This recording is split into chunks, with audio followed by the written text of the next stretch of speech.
What was it like for you to be a part of a Coen Brothers film? I'm sure it was quite an honor. Yeah, quite a surreal experience just being a fan of all of their movies, basically, before working on it. It's like pretty exciting and scary all at the same time.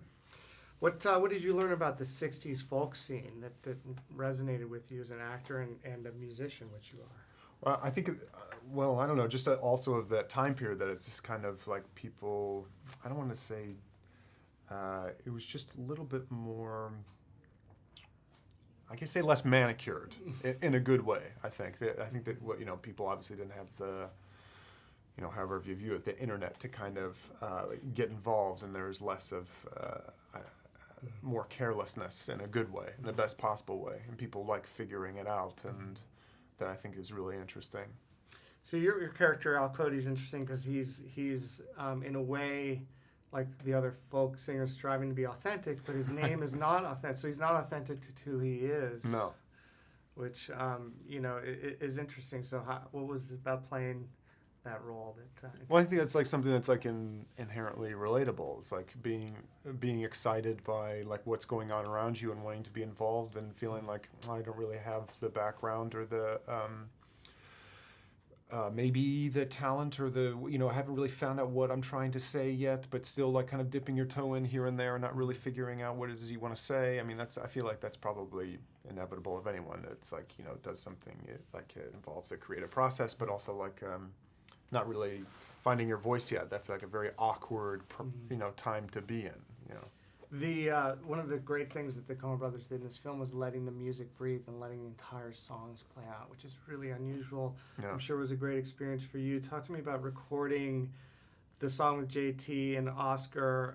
Was it Please Mr. Mr. Kennedy? Yeah, Please Mr. Kennedy. Please Mr. Kennedy. So how many takes did that? Because it's really a layered song. Actually. Yeah. I'm not sure how it all worked out. I feel like I was in a coma and woke up when it was done when we came into shooting it. We did the pre-records, and that was pretty surreal and intimidating in and of itself. And then when we actually did it on the day, I feel like we did it a couple times, and then we isolate it like however it is they shoot it. But I don't remember doing it so much.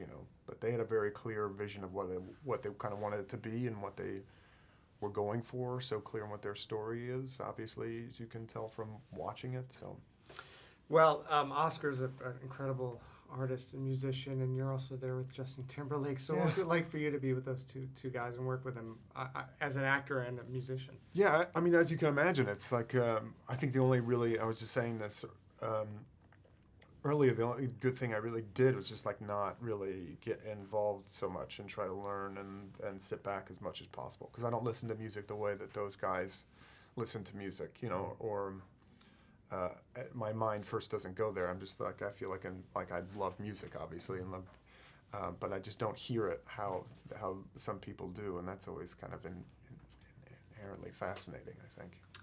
Last question: do you remember the first piece of music that as a kid or maybe a teenager that really you bought that album and you wore it out and it kind of became the soundtrack to you? Actually, Rachmaninoff, I would say. That was like the first, you can't say that without sounding like a pretentious ass, but like that's so true. Like I didn't listen to a lot of secular music growing up, but like Rachmaninoff's Third Concerto, I listen to all the time.